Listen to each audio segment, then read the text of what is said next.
Hi everybody, I hope you are doing well. Today we will talk about how to fix or how to solve the problem of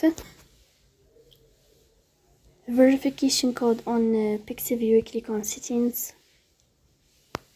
You will go to apps, default apps, app settings. You will search for Pixiv app. You will click on first stop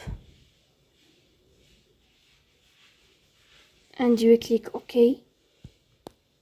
You will go to storage. You will click on clear cache. You will turn off your Wi-Fi and you will turn on your Wi-Fi to fix that problem. So that's it. Don't forget to support us by like and subscribe. See you next time in another video, and thank you for your watching and your attention.